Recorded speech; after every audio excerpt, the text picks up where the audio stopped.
तो भाई आज पढ़ने वाले हैं हम उत्तराखंड की राज्य व्यवस्था, जिसके अंतर्गत क्या आता है? विधानसभा, लोकसभा, राज्यसभा, राज्यपाल, हाई कोर्ट और महाधिवक्ता। ठीक है, इन सब के बारे में हम विस्तार से इसमें पढ़ेंगे। सबसे पहले हम देखेंगे विधानसभा। विधानसभा किस में आता है भाई? विधानमंडल के अंतर्गत आता है। विधानमंडल के अंतर्गत क्या क्या आएगा? विधानसभा आएगा और एक क्या आएगा? विधान परिषद आएगा। ठीक है, जैसे संसद के अंतर्गत क्या आता है? लोकसभा और राज्यसभा आता है, उसी प्रकार विधानमंडल के अंतर्गत विधानसभा और एक विधान परिषद आएगा। ठीक है, अब देखें तो विधानसभा को संविधान के आर्टिकल 170 में विधान परिषद सभा का वर्णन है। ठीक है, और विधान परिषद जो है उत्तराखंड में नहीं है। ठीक है, विधान परिषद उत्तराखंड में नहीं है। और विधानमंडल का वर्णन किसमें है? संविधान के आर्टिकल 168 में। विधानमंडल का वर्णन किसमें है? संविधान के आर्टिकल 168 में है। और विधानसभा का वर्णन है आर्टिकल 170 में। ठीक है, अब इसके बाद देखेंगे हम विधानसभा को। ठीक है, विधानसभा को देखेंगे। सर्वाधिक सीटें कितनी होती है इसमें? 500 होती है। कितनी होती है? 500 मैक्स आप कर सकते हो। और मिनिमम सीटें कितनी हो सकती हैं इसमें? 60 सीटें। अपवाद के रूप में जहां पर 60 से भी कम सीटें हैं, कौन कौन है? सिक्किम, मिजोरम, गोवा और पुदुचेरी। ठीक है, अभी हम ये भारत के परिप्रेक्ष्य में पढ़ रहे हैं। ठीक है, अभी उत्तराखंड में नहीं आए हैं, अभी हम भारत के परिप्रेक्ष्य में पढ़ रहे हैं। क्या क्या पढ़ लिया हमने? सर्वाधिक सीटें कितनी हो सकती हैं? 500। सबसे कम सीटें 60। अपवाद के रूप में जहां से 60 से भी कम सीटें हैं विधानसभा में, वो आपका सिक्किम, मिजोरम, गोवा और पुडुचेरी आता है। ठीक है, अब देखा तो आर्टिकल 173 173 क्या गया है कि विधानसभा में सदस्यों की योग्यता, विधानसभा में सदस्यों की योग्यता कौन कहता है? आर्टिकल 173 कहता है विधानसभा में सदस्यों की योग्यता। ठीक है, अब उसके बाद आर्टिकल 178 क्या कहता है कि विधानसभा के अध्यक्ष व उपाध्यक्ष, विधानसभा के अध्यक्ष और उपाध्यक्ष का वर्णन कहाँ है? आर्टिकल 178 में है। मतलब इसे हम ऐसे कह सकते हैं कि विधानसभा में एक अध्यक्ष होगा और एक उपाध्यक्ष होगा। ठीक है, ये यहाँ पर हो गया।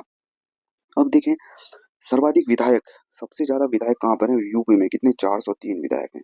सर्वाधिक विधायक कहाँ है? यूपी में है। कितने हैं? 403 विधायक हैं। ठीक है, अब देखें उसके बाद शपथ। देखिए यहाँ पर शपथ। शपथ विधानसभा के सदस्यों, जो विधानसभा के सदस्य होते हैं ना, अनुसूची 3 के तहत क्या करते हैं? शपथ लेते हैं। यानी इंडिया के ऑल सदस्य जो है अनुसूची 3 के तहत क्या लेंगे? शपथ लेंगे। और कौन कौन शपथ नहीं लेगा? अनुसूची 3 के तहत जो शपथ नहीं लेते हैं, एक राष्ट्रपति आएगा जो कि आर्टिकल 60 के तहत शपथ लेगा। उपराष्ट्रपति आएगा आर्टिकल 69 के तहत शपथ लेगा। और कौन दिलाता है? राष्ट्रपति दिलाता है उपराष्ट्रपति को शपथ। ठीक है, राज्यपाल जो आर्टिकल 159 के तहत शपथ लेता है, उसको कौन दिलाता है? हाईकोर्ट का मुख्य न्यायाधीश। और राष्ट्रपति को कौन शपथ दिलाएगा? राष्ट्रपति को कौन शपथ दिलाएगा? सुप्रीम कोर्ट का मुख्य न्यायाधीश। कौन दिलाएगा? सुप्रीम कोर्ट का मुख्य न्यायाधीश। ठीक है, मुख्य न्यायाधीश शपथ दिलाएगा। ठीक है, अगर वो ना हो तो अन्य न्यायाधीश दिलाएंगे। ठीक है, ये इसका प्रावधान है। अब इनका कार्यकाल देख लेते हैं। कार्यकाल कितना होता है विधानसभा का? 5 साल का। ठीक है, विधानसभा का कार्यकाल कितना होता है? जो है 5 साल का होता है। आपातकाल के दौरान 1 वर्ष से बढ़ाया जा सकता है। मंत्रिपरिषद की सलाह पर 5 वर्ष से पहले भी जो है राज्यपाल इसे क्या कर सकता है? विघटित कर सकता है। गणपूर्ति कितने में होती है? 1/10। यानी अगर जैसे उत्तराखंड की जैसे विधानसभा की सीटें 70 हैं, तो सात सात विधायकों से क्या हो जाएगी? इसकी गणपूर्ति हो जाएगी। ठीक है, 1/10 से गणपूर्ति हो जाती है। ठीक है, अब देखेंगे दोनों बैठकों में, ये नोट है, इंपोर्टेंट है, जो विधानसभा की 2 बैठक होती है उसके मध्य 6 माह से अधिक का अंतर नहीं होना चाहिए। ठीक है, 6 माह से अधिक का अंतर नहीं होना चाहिए। ठीक है, अब देखेंगे अध्यक्ष प्लस उपाध्यक्ष को पद से हटाने के लिए विधानसभा में बहुमत के द्वारा, यानी विधानसभा के सदस्यों का बहुमत पास करवाकर 14 दिन पूर्व इन्हें क्या देनी पड़ती है? हमने सूचना देनी पड़ती है। ठीक है, ये हो गया यहाँ पर। अब अब आएंगे हम उत्तराखंड में। देखिए उत्तराखंड गठन से पूर्व जो है विधानसभा के उत्तराखंड में 22 सदस्य थे। ठीक है, विधानसभा के 22 सदस्य। और विधान परिषद के कितने सदस्य थे? 9 सदस्य से टोटल कितने हो गए? 31 सदस्य विधायक हो गए। ठीक है, जब उत्तराखंड का गठन नहीं हुआ था उससे पहले 9 विधान परिषद के सदस्य थे और जो है 22 क्या थे? विधानसभा के सदस्य थे। कहाँ पर? उत्तराखंड में। गठन के समय क्या हुआ? जब अंतरिम सरकार बनी तो विधानसभा में उत्तराखंड के में जो है 22 सदस्य हो गए और विधान परिषद के 8 सदस्य हो गए। ठीक है, जो एक सदस्य थे उनका जो है कार्यकाल जो है यहाँ पर क्या हो जाता है? खत्म हो जाता है। ठीक है, अब देखें अगर विधानसभा, लोकसभा और राज्यसभा की सीटों को घटाया या बढ़ाया जाए तो उसके लिए क्या करना पड़ता है, परिसीमन करना पड़ता है, ठीक है। अगर कभी क्वेश्चन आ जाए कि विधानसभा, लोकसभा या राज्यसभा की जो सीटों को घटाया या बढ़ाया जाता है तो उसके लिए कौन सी प्रक्रिया अपनाई जाती है, उसके लिए क्या अपनाया जाता है, उसके लिए परिसीमन अपनाया जाता है। क्या अपनाया जाता है, परिसीमन। तो उत्तराखंड में पहला परिसीमन कब हुआ था, 5 नवंबर 2001। 5 नवंबर 2001 को उत्तराखंड में पहला परिसीमन हुआ था। क्या हुआ था, पहला परिसीमन हुआ था। तब उत्तराखंड में कितनी थी विधानसभा सीटें, 70 विधानसभा सीटें थी, ठीक है। 55 सामान्य सीटें थी और 15 जो है क्या थी, आरक्षित सीटें थी। 55 सामान्य सीटें थी, 15 क्या थी, आरक्षित सीटें थी, जिसमें 13 एससी थी और 2 एसटी थी। एसटी चकराता देहरादून और नानकमत्ता यूएस नगर, ठीक है। ये आपकी हो गई और 13 एससी की सीटें थी, ठीक है। उसके बाद सर्वाधिक एससी सीटें देख ले तो कहाँ पर हो जाएंगी, सर्वाधिक एससी सीटें देख लेंगे जो है कब कहाँ है, हरिद्वार में है, ठीक है। सर्वाधिक एससी सीटें कहाँ हैं, हरिद्वार में है। अब हमने देखा उत्तराखंड का पहला परिसीमन देखा 5 नवंबर 2001 को, ठीक है। अब दूसरा परिसीमन कब हुआ, 2006 में हुआ, ठीक है। इसमें कुछ सीटें घटाई गई और कुछ सीटें क्या गई, बढ़ाई गई, ठीक है। जज कौन थे उस समय, मोस्ट इंपोर्टेंट हो जाता है। जज कौन थे उस समय, जज कुलदीप सिंह की अध्यक्षता में यह किया गया और 2008 फरवरी में इसकी क्या कर दी, रिपोर्ट सौंपी गई थी, ठीक है। 2008 फरवरी में इसकी रिपोर्ट सौंपी गई थी, ओके। पर्वतीय क्षेत्रों में कुछ सीटें हटाई और मैदानी क्षेत्रों में कुछ सीटें क्या की, बढ़ाई, ठीक है। सबसे पहले देखेंगे हम हटाई गई सीटें, ठीक है। हटाई गई सीटें थलीसैंण, धुमाकोट पौड़ी की हैं। उसके बाद देखेंगे नंद प्रयाग चमोली में है, ठीक है। थलीसैंण, धुमाकोट, थलीसैंण धुमाकोट कहाँ पर है, पौड़ी में है, ठीक है। थलीसैंण धुमाकोट। अब देखें धुमाकोट से जो है ना 2000 जो है 8 में जो है कौन थे यहाँ से, कौन बने थे 2007 में, कौन बने थे, सॉरी 2007 में बने थे यहाँ से भुवन चंद्र खंडूरी, भुवन चंद्र खंडूरी, खंडूरी, जिनका हाल ही में 19 मई को क्या हो गया है, निधन हो गया है, ठीक है। 19 मई 2026 को इनका क्या हो गया है, निधन हो गया है। किसका, भुवन चंद्र खंडूरी, 91 वर्ष की आयु में, ठीक है।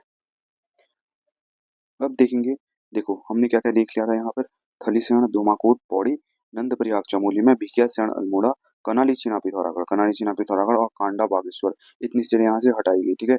अब देखेंगे जो जोड़ी गई सीटें कौन कौन थी, रायपुर देहरादून, लाल कुआं नैनीताल, किच्छा नानकमत्ता यूएस नगर, ये दोनों यूएस नगर की हैं। उसके बाद बीएचईएल हरिद्वार और हरिद्वार ग्रामीण, 6 सीटें जोड़ी और 6 सीटें ही घटाई, ठीक है, ठीक है। अब देखेंगे सर्वाधिक विधानसभा सीटें कहाँ हैं, सर्वाधिक विधानसभा सीटें कहाँ हैं, हरिद्वार में है, ठीक है। फिर उसके बाद देखो इसको इसको अलग तरीके से याद कर सकते हैं हम, ठीक है। देखो सर्वाधिक विधानसभा सीटें कहाँ हैं, हरिद्वार में। अब जैसे ये उत्तराखंड का ये मैप है ना, इस टाइप से ये उत्तराखंड का मैप है, तो इसमें सबसे पहले देख लेंगे सर्वाधिक सीटें हरिद्वार की, ये पहले मैदानी भाग देख लेंगे हरिद्वार। उसके बाद देहरादून में आती हैं 10 सीटें। उसके बाद यहाँ पर जो निचला वाला हिस्सा है यूएस नगर का, यहाँ पर आती हैं 9 सीटें, ठीक है। ये यहाँ पर सीटें आती हैं, ऐसे बंटवारा होता है इनका। सबसे पहले 11 सीटें हरिद्वार में आ जाएंगी, 10 सीटें आ जाएंगी देहरादून में और 9 सीटें यूएस नगर। उसके बाद देखेंगे कि, ठीक है, उसके बाद देखेंगे सबसे पहले जो है 1891 में 2 जिले बनते हैं, ठीक है। वो 2 जिले साथ बनते हैं तो उन 2 जिलों को साथ में ही विधानसभा सीटें भी दी जाती हैं, ठीक है। तो वो दोनों 2 जिले साथ बने थे तो उनको ही जो है बराबर सीटें, पहले अल्मोड़ा बना था 1891 में, फिर नैनीताल बना था, ठीक है। तो 6 सीटें इसको दे दी, 6 सीटें इसको दे दी। अब देखेंगे नैनीताल के जस्ट पश्चिम में एक हमारा पौड़ी आता है, उसके पास भी 6 सीटें हैं और पौड़ी के उत्तर में आता है आपका कौन, टिहरी गढ़वाल, उसके पास भी 6 सीटें आ जाती है, ठीक है। उसके बाद देखिए 1960 में बने जिले 3, उनको भी सीटें दी गई, कितनी कितनी, चमोली के पास 3 आई और उत्तरकाशी के पास भी 3 आई और पिथौरागढ़ के पास कितनी आई, 4 सीटें आई, ठीक है। 1960 में कौन कौन बना, चमोली, पिथौरागढ़ और उत्तरकाशी, और उत्तरकाशी के पास 3, चमोली के पास 3 और पिथौरागढ़ के पास 4 सीटें। उसके बाद 1997 में हमारे 3 जिले बनते हैं, बागेश्वर, रुद्रप्रयाग और चमोली, उन सबके पास 2-2 सीटें हो गई, तो टोटल हमारी कितनी सीटें आ गई, कितनी आ गई, 70 विधानसभा सीटें आ गई, ठीक है। 70 विधानसभा सीटें और देख लें तो एससी की सीटें, एससी की सीटें किन 2 जिलों में नहीं है, एक चंपावत में नहीं है और एक रुद्रप्रयाग में नहीं है, ठीक है। चंपावत और रुद्रप्रयाग में एससी सीटें नहीं है, बाकी हर जिले में एक एक एससी सीट है, ठीक है। किसी में 2 भी हैं, जैसे हरिद्वार में 3 एससी हैं सीटें हैं, ठीक है। अब देखेंगे विधानसभा के चुनाव। अंतरिम सरकार अंतरिम सरकार मनोनीत सरकार जो है 9 नवंबर 2000 को बनी थी, ठीक है। प्रथम इसमें मनोनीत सीएम कौन थे? नित्यानंद स्वामी जी, जो बीजेपी के थे। प्रथम मनोनीत सदस्य थे नित्यानंद स्वामी जी। अंतरिम सरकार में 9 कैबिनेट मंत्री थे और अंतरिम सरकार में विधानसभा अध्यक्ष कौन थे? प्रकाश पंत। अंतरिम विधानसभा में विधानसभा अध्यक्ष कौन थे? प्रकाश पंत जी थे, ठीक है। अंतरिम सरकार में विधानसभा का प्रथम सत्र 9 जनवरी 2001 को चलता है, ठीक है। मतलब लगभग 2 महीने बाद जो है पहला सत्र चलता है, प्रथम सत्र अंतरिम सरकार का 9 जनवरी 2001 को। अंतरिम सरकार में ही हुए दूसरे सीएम कौन थे? भगत सिंह कोश्यारी जी। अंतरिम सरकार में ही दूसरे सीएम कौन थे? भगत सिंह कोश्यारी जी, बीजेपी से बने थे। 29 अक्टूबर 2001 को बने थे। धामी जी के राजनीतिक गुरु हैं, धामी जी, पुष्कर सिंह धामी जी के क्या है? राजनीतिक गुरु हैं। कौन? भगत सिंह कोश्यारी जी, ठीक है। इसके बाद देखेंगे प्रथम विधानसभा चुनाव निर्वाचित। प्रथम विधानसभा चुनाव जो है 14 फरवरी 2002 को कांग्रेस इसमें जो है जीतती है, जिसमें प्रथम निर्वाचित सीएम कौन बनते हैं? एनडी तिवारी जी, नारायण दत्त तिवारी जी बनते हैं, ठीक है। रामनगर सीट से जीतते हैं ये। रामनगर सीट से कौन जीतते हैं? नारायण दत्त तिवारी जी जीतते हैं और इन्होंने जो है पूरा 5 साल कार्य किया था, ठीक है। पूरा 5 साल अभी तक के इसमें, ठीक है। अब पुष्कर सिंह धामी जी का हो जाएगा पूरा 5 साल का कार्यकाल, ठीक है। और उसके बाद हम देखेंगे इसमें प्रथम विधानसभा चुनाव में जो निर्वाचित विधायक महिलाएं कितनी थी? 4, ठीक है। प्रथम विधानसभा चुनाव में निर्वाचित विधायक महिलाएं कितनी थी? 4 थी। और यशपाल आर्य कौन थे? निर्वाचित अध्यक्ष थे। यशपाल आर्य कौन थे? निर्वाचित अध्यक्ष थे। और प्रथम चुनाव में जो है 54% है मिनिमम मतदान, सबसे कम मतदान जो है प्रथम विधानसभा चुनाव में हुए थे, ठीक है। कितने? 54.34% है। उसके बाद आते हैं द्वितीय विधानसभा, और सबसे ज्यादा तृतीय विधानसभा में हुए थे, ठीक है। सबसे ज्यादा मतदान तृतीय विधानसभा में हुए थे। अब आते हैं द्वितीय विधानसभा चुनाव, जो कि फरवरी 2007 में हुए थे। बीजेपी की सरकार थी। सीएम जो है 8 मार्च 2007 को भुवन चंद्र खंडूरी धुमाकोट से बने थे। 2 साल में इन्होंने इस्तीफा दे दिया था। 4 महिला विधायक बनी। मतदान 63% टोटल रहा, ठीक है। उसके बाद फिर जो है 25 जून 2009 को रमेश पोखरियाल निशंक जी सीएम बन जाते हैं। भुवन चंद्र खंडूरी जी के बाद रमेश पोखरियाल निशंक जी जो है सीएम बन जाते हैं। और उसके बाद इन्होंने भी 2 साल में इस्तीफा दे दिया। फिर से कौन बन जाते हैं? भुवन चंद्र खंडूरी जी 1 साल के लिए और सीएम बन जाते हैं सितंबर 2011 में, ठीक है। यहाँ पर जो है द्वितीय विधानसभा चुनाव में विधानसभा अध्यक्ष कौन थे? हरवंश कपूर। हरवंश कपूर द्वितीय विधानसभा चुनाव के कौन थे? विधानसभा अध्यक्ष हुआ, ठीक है। अध्यक्ष हुए ये, ठीक है। अब आते हैं तृतीय विधानसभा चुनाव। 30 जनवरी 2012 कांग्रेस की सीट बनी। क्या चल रहा था यहाँ पर? ठीक है, पहले बीजेपी आ रही थी, फिर कांग्रेस, फिर बीजेपी, फिर कांग्रेस, हाँ, ठीक है। और चतुर्थ और पंचम जो विधानसभा चुनाव हुए उसमें लगातार 2 बार कौन बन गई थी? बीजेपी बन गई थी, ठीक है। बीजेपी, ठीक है। अभी तक जो है हमारे 5 विधानसभा चुनाव हुए हैं, उसमें चतुर्थ और पंचम में लगातार बीजेपी जीती हुई है, ठीक है। अब देखें यहाँ पर सीएम कौन बनते हैं तृतीय विधानसभा चुनाव में? विजय बहुगुणा बनते हैं 13 मार्च 2012 को सितारगंज सीट से, ठीक है। महिला विधायक 5 थी। महिला विधायक कितनी थी? यहाँ पर 5 थी। इन्होंने भी 2 साल में इस्तीफा दे दिया। मतदान जो है टोटल 67% मतदान, अभी तक का सबसे ज्यादा मतदान जो है तृतीय विधानसभा चुनाव में हुआ था। फिर 1 फरवरी 2014 को हरीश रावत सीएम बनते हैं। कहाँ से? धारचूला सीट से, ठीक है। धारचूला सीट से थे, ठीक है। इसके बाद देखेंगे ये जो है राष्ट्रपति शासन इनमें लगा था 2016 में। इनके समय में राष्ट्रपति शासन लगा था, ठीक है। किसके समय लगा था? हरीश रावत के समय लगा था। पहले 25 दिन लगा था, 27 मार्च टू 21 अप्रैल। फिर 1 दिन के लिए सीएम बने, फिर दोबारा 19 दिन का लगा था, 22 अप्रैल टू 11 मई 2016 सेकेंड। अगर कभी 1 दिन के लिए सीएम कौन बने आएगा तो उसमें क्या आ जाएगा? हरीश रावत जी आ जाएंगे, ठीक है।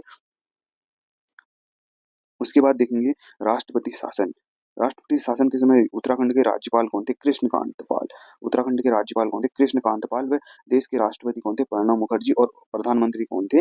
नरेंद्र मोदी जी थे, ठीक है। सारी शक्तियां यहाँ पर किसके पास चली जाती हैं? राज्यपाल के पास चली जाती हैं। और उस समय उत्तराखंड हाईकोर्ट के जज कौन थे? केपी जोसेफ के के के एम जोसेफ थे। कौन थे? के एम जोसेफ थे। देश के प्रधानमंत्री नरेंद्र मोदी इस समय थे, ठीक है। और विधानसभा अध्यक्ष कौन थे तृतीय विधानसभा में? गोविंद सिंह गुजवाल। गोविंद सिंह गुजवाल, ठीक है। तृतीय विधानसभा चुनाव में विधानसभा अध्यक्ष कौन थे? गोविंद सिंह गुजवाल। अब आते हैं चतुर्थ विधानसभा चुनाव, जो है फरवरी 2017 में हुए थे। वहां पर कौन सी सरकार बनी थी? बीजेपी की सरकार बनी थी। देखो, अभी कांग्रेस थी, अब बीजेपी आ गई, ठीक है।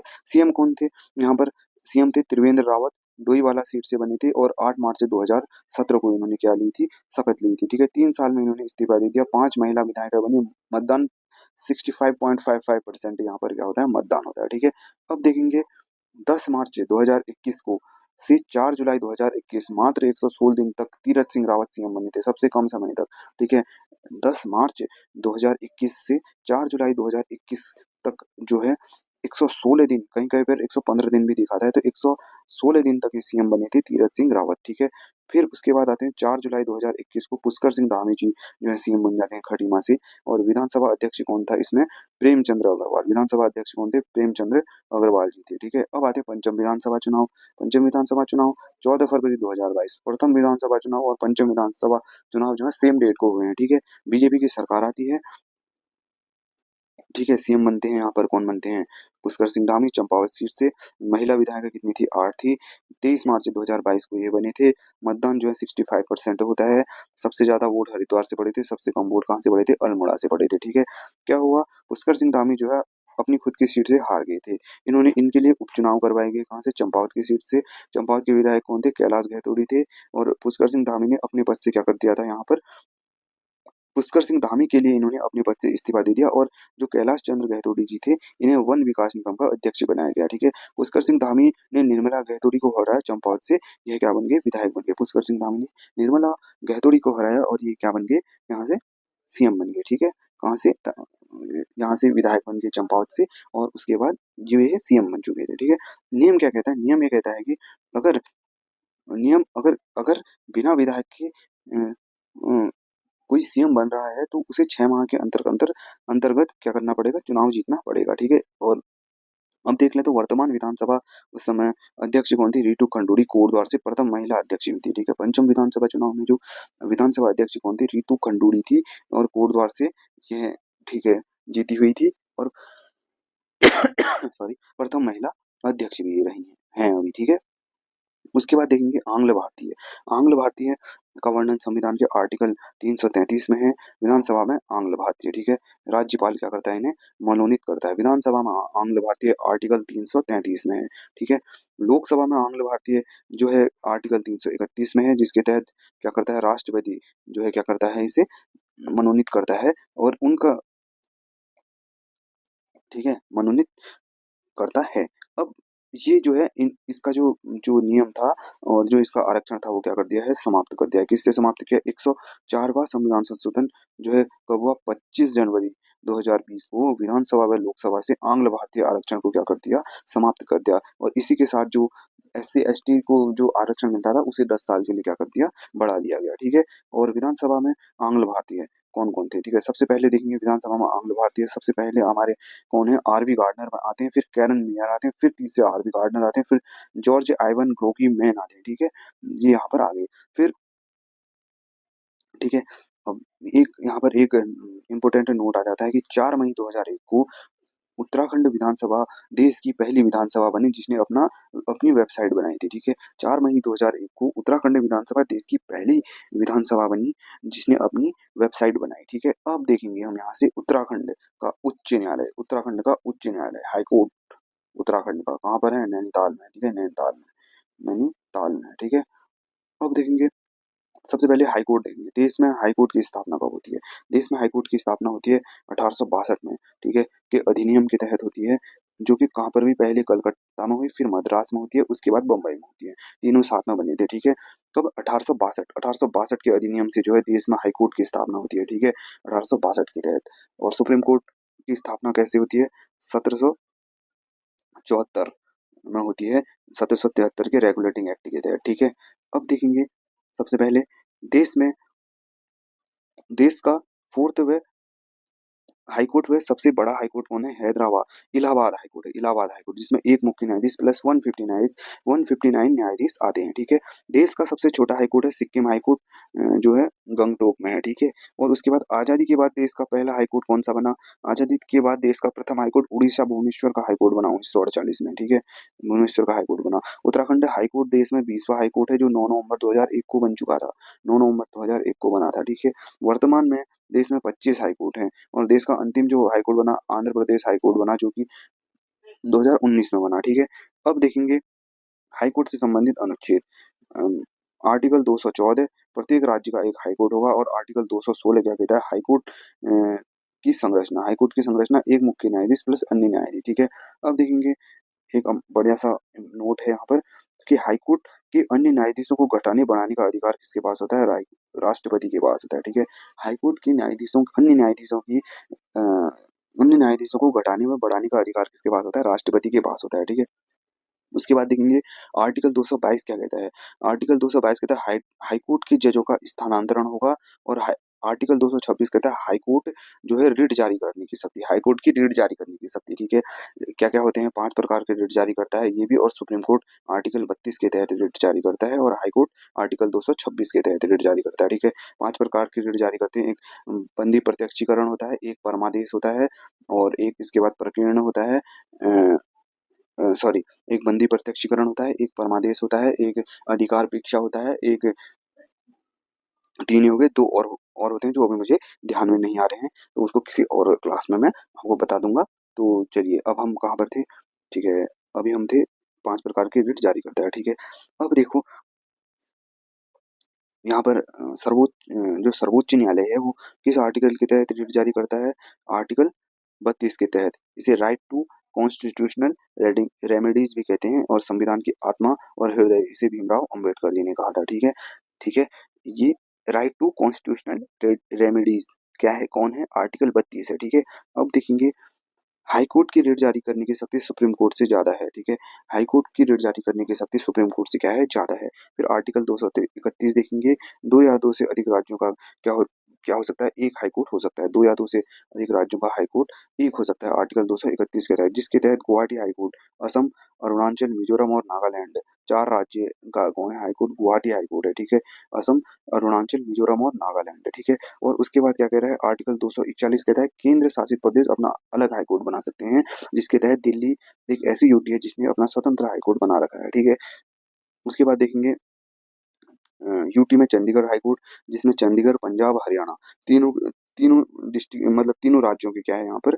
हाई कोर्ट, एक ही हाई कोर्ट है। ठीक है, उसके बाद देखेंगे, इसके बाद यूटी में जम्मू कश्मीर आ जाती है। जम्मू कश्मीर का हाई कोर्ट जो है उस उसमें कौन-कौन? जम्मू कश्मीर, लेह और लद्दाख आएगा। ठीक है, फिर उसके बाद कलकत्ता हाई कोर्ट में कलकत्ता और अंडमान निकोबार यूटीज आ जाएगा। ठीक है, उसके बाद केरल हाई कोर्ट के अंदर केरला और लक्षद्वीप 2 आ जाते हैं, और उसके बाद तमिलनाडु में तमिलनाडु और पुदुचेरी आ जाता है, और महाराष्ट्र के साथ महाराष्ट्र आ जाएगा, और दमन एवं दीव आ जाएगा। ठीक है, अब देखेंगे उत्तराखंड का उच्च न्यायालय कहाँ है? नैनीताल में। नैनीताल हाई कोर्ट का निर्माण जो है प्रारंभ कब हुआ था? 27/4/1897, 27 अप्रैल 1897 को प्रारंभ हुआ था, और 1900 में, मार्च 1900 में बनकर तैयार हो गया था। ठीक है, 23 जनवरी 1897, 23 जनवरी 1897 को क्या होता है?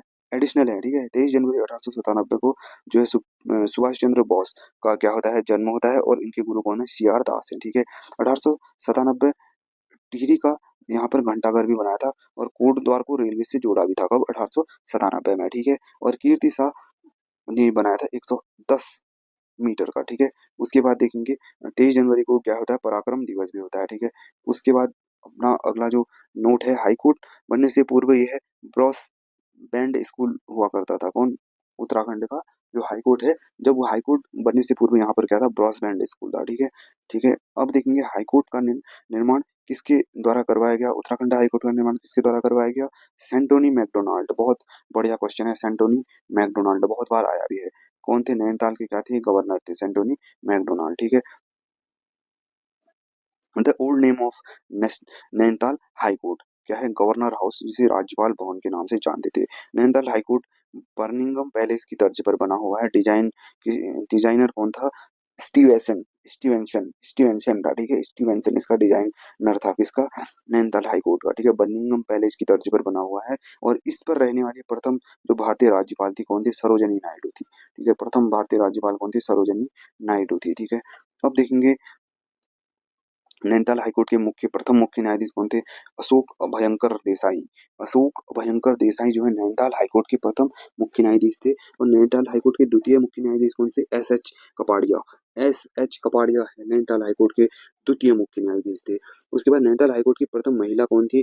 ऋतु ऋतु बहारी थी प्रथम न्यायाधीश। और उसके बाद नैनीताल हाईकोर्ट के वर्तमान मुख्य न्यायाधीश नरेंद्र जी कौन थे? नैनीताल हाईकोर्ट के वर्तमान मुख्य न्यायाधीश हैं। ठीक है, अब देखेंगे ऐसे न्यायाधीश जो जिन्होंने सुप्रीम कोर्ट के मतलब हाई कोर्ट के मुख्य न्यायाधीश बनने के बाद सुप्रीम कोर्ट के भी मुख्य न्यायाधीश बने थे वो। कौन-कौन है? एक एस एच कपाड़िया जी हैं, जो 38वें बने थे सुप्रीम कोर्ट के मुख्य न्यायाधीश, और जे एस खेहर जी हैं, जे एस खेहर जी हैं, जो कि ये 44वें जो है सुप्रीम कोर्ट के क्या बने थे? मुख्य न्यायाधीश बने थे, ठीक है।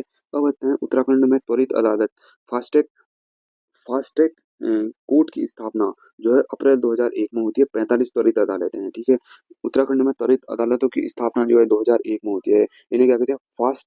कोर्ट फास्ट ट्रैक कोर्ट के नाम से इसे जानते हैं, ठीक है। एकमात्र औद्योगिक न्यायाधिकरण एकमात्र औद्योगिक न्यायाधिकरण करण जो है हल्द्वानी में बना है, ठीक है। उत्तराखंड का सबसे बड़ा औद्योगिक नगर कौन है? हल्द्वानी। उत्तराखंड का सबसे बड़ा औद्योगिक नगर कौन है? हल्द्वानी। कभी क्वेश्चन आ जाए उत्तराखंड का सबसे बड़ा औद्योगिक नगर कौन है? हल्द्वानी है, ठीक है। अब देखो 1 नवंबर 2011 को राज्य में लोकायुक्त विधेयक पास हुआ था, ठीक है। सीएम कौन थे? बीसी खंडूरी जी थे। उसके बाद उत्तराखंड में प्रथम लोकायुक्त एस एच ए रजा। उत्तराखंड के प्रथम लोकायुक्त कौन है? एस एच ए रजा जी थे, ठीक है। कब बना था ये? 1 नवंबर 2011 को जो है राज्य में लोकायुक्त विधेयक पास हुआ, और सीएम भुवन चंद्र खंडूरी जी थे, और प्रथम लोकायुक्त कौन है? एस एच ए रजा है, ठीक है। सॉरी। अब आते हैं उत्तराखंड में लोक अदालतें। उत्तराखंड में लोक अदालतें जो है स्थापना हुई थी 1987 में धारा 22 के तहत। लोक अदालतों के निर्माण में आर्टिकल 39 की महत्वपूर्ण भूमिका है। लोक अदालतों के निर्माण में आर्टिकल 39 की महत्वपूर्ण भूमिका है, ठीक है। सबको निःशुल्क विधिक सहायता प्रदान की जाएगी, ये आर्टिकल 39 कहता है, ठीक है। लोक अदालतों के फैसले को हाईकोर्ट में चुनौती नहीं दी जा सकती है। लोक अदालत के फैसले को हाईकोर्ट में चुनौती नहीं दी जा सकती है, ठीक है। हार व जीत की अवधारणा लोक अदालतों में क्या होती है? नहीं होती है। इसमें समझौता करवा दिया जाता है, ठीक है। लोक अदालतों में त्वरित कार्यवाही प्लस समझौते की कार्रवाई क्या होती है? होती है, ठीक है। लोक अदालतों में त्वरित कार्रवाई और समझौते की कार्रवाई क्या होती है? यहाँ पर होती है, ठीक है। यहाँ पर हार व जीत नहीं होती है। देश देश में प्रथम लोक अदालत का कंसेप्ट गुजरात में अपनाया गया था। देश में पहले लोक अदालत का कंसेप्ट कहाँ पर अपनाया था? गुजरात में अपनाया था, ठीक है। और वर्तमान में उत्तराखंड में वर्तमान में 4 लोक अदालतें हैं। कहाँ पर है? एक नैनीताल में है, एक देहरादून हरिद्वार में है, एक देहरादून में, एक यूएस नगर में है, ठीक है। उत्तराखंड में वर्तमान में कितनी? 4 लोक अदालतें हैं, नैनीताल, हरिद्वार, देहरादून और यूएस नगर। तो यहाँ पर हमारी ये क्लास जो है क्या हो जाती है? कंप्लीट हो जाती है, जिसमें आज हमने क्या क्या पढ़ा? एक सबसे पहले विधानसभा सीटें पढ़ी, विधानसभा पढ़ा, विधानमंडल, और उसके बाद क्या पढ़ा हमने? हाई कोर्ट पढ़ा उत्तराखंड का, हाई कोर्ट उत्तराखंड का क्या पढ़ा? हाई कोर्ट पढ़ा, ठीक है। और अगली क्लास में अब हम पढ़ेंगे इसके बाद राज्य राज्य स्वशासन, ठीक है। राज्य का स्वशासन, पंचायती राज अधिनियम, ये सब कुछ हम इसकी अगली क्लास में पढ़ेंगे, ठीक है। मिलते हैं नेक्स्ट वीडियो में।